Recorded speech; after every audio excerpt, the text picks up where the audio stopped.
Hello, today is Friday, March 4th, 2022. I'm Joe Schmidt from TC2, and this is Staying Connected.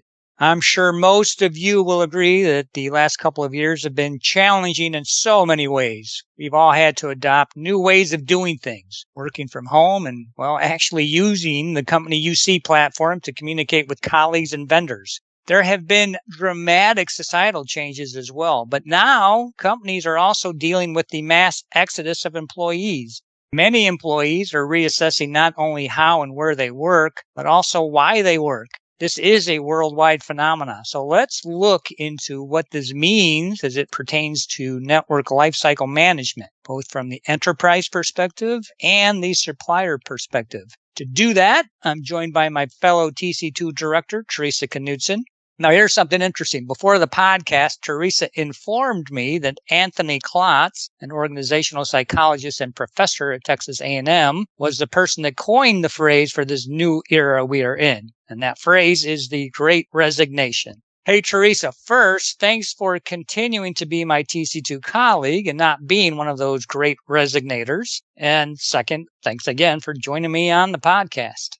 Hey, Joe, it's great to be back with you on Staying Connected. Yeah, the Great Resignation phenomena is really interesting, and I don't think the impact has yet been fully realized. There's a really great article in Fortune from early January of this year where Megan Leonhardt really covers this issue in depth. And people are not only retiring early, but they're also changing jobs at record numbers. And she describes that pay is the biggest factor when people consider employment, but they're also considering the benefit packages, the flexibility in the hours, the ability to work remotely, number of vacation days. There's a whole litany of things that are important. And what it comes down to is that really talented employees have many choices. And as you noted, people are either looking to assess why they work, but they're also changing jobs to take advantage of improvements in the compensation and benefit package.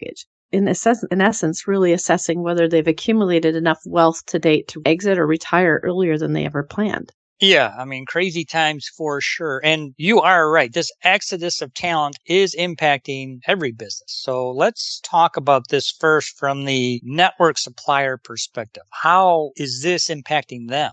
Yeah, I want to go back and talk a little bit. So prior to COVID, we would periodically see the network suppliers do reductions in force or RIFs. And in many cases, the people who were asked to leave, if it was a mandatory RIF, or if they opted to leave, if it was a voluntary RIF, were senior employees with many years of experience. And all the telecom network suppliers reaped a benefit from lower expenses. They lost a lot of inherent knowledge when these RIFs happened. This is prior to COVID.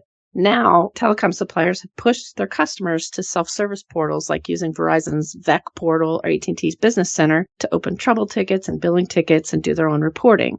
Stating that dedicated count teams have been trimmed down, to be putting it mildly. And it's not only fewer heads, but less continuity and depth of knowledge and experience with the customer. And at the same time, we've seen an increase in the number of suppliers who ask for paid PMOs to support their customers. Yeah, I agree with that, and I've seen that too. It's a bit concerning. You have that do-it-yourself push from the suppliers, and frankly, companies can't always staff up to do it themselves. And now we're layering on the impact of the Great Resignation on these already lean teams. Absolutely, and I don't think the network suppliers have really felt the full impact of this yet. Seasoned account team members from the network suppliers that were nearing retirement are jumping ship earlier than it planned. This leaves more of a gap when it comes to support from your suppliers. So this means that there will be an increase of number of billing errors that happen. It will take much longer to resolve issues, and ultimately, it will take longer to contract for new services. Think RFPs, rate reviews, renewals. Everything is going to be delayed. And we're starting to see this already. If you tried to execute on a rate review provision lately, it already takes plenty of time because of the never-ending supplier restructuring and RIFs, but now it's taking longer because of the Great Resignation impact to the suppliers as well.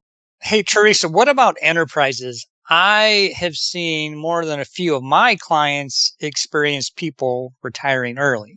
Yeah, it's really interesting. I think this added gap for enterprises coupled with the impact with the network suppliers is going to create a huge gap. And I don't think, as I mentioned before, it's been fully realized. Look, we all know that telecom billing is really complicated. It's so complicated that you really need an in-depth knowledge of the billing systems. You need an in-depth knowledge of your contracting methodology, and you need an in-depth knowledge of your environment. And in reality, it almost takes a working knowledge of two-variable algebra to figure out AT&T's MPLS pricing. So if your organization loses one or two key employees who know your telecom billing well, they know your contracts and they know your environment, you could be in a really tough position. And I think enterprises seek to close the resource gaps on their side by looking to leverage partners like TEM suppliers, managed services from network suppliers, and of course, consulting firms like TechCaliber.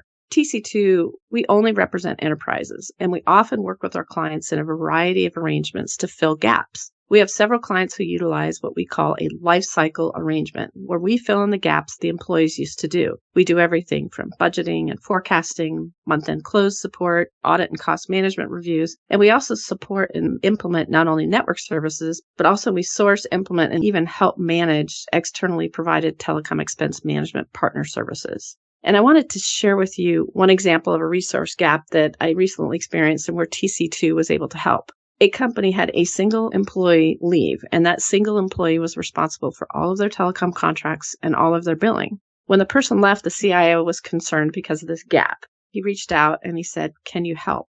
During our short tenure with them, we found over 10% in savings for the client through invoice and inventory reviews, so things that were missed. But we also were able to track down missing contracts from the suppliers, which is no small feat. I mean, we're talking missing MSAs, pricing schedules that went back several years, and we provided those to the client for their files. But at the end of the day, it was really apparent that when this single person left, that there was a lot of valuable information just stored on their PC or in that person's head. And when that person left the company, there was a huge gap.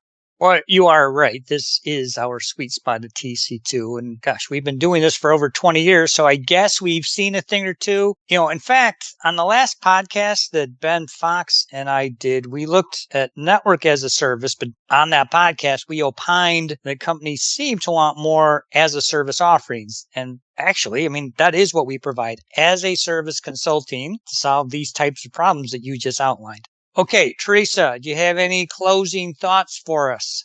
Yeah, I guess just one thing. If you have a problem or a gap, reach out as we'd be happy to discuss how we can help solve your problem, even if it's on a temporary basis until your staffing is filled. Our support is very customizable, and we can do everything from hourly support at key times like month end to more extensive support if you have a broader resource gap. But just know that we are here to help, and we have a great team of experts standing by.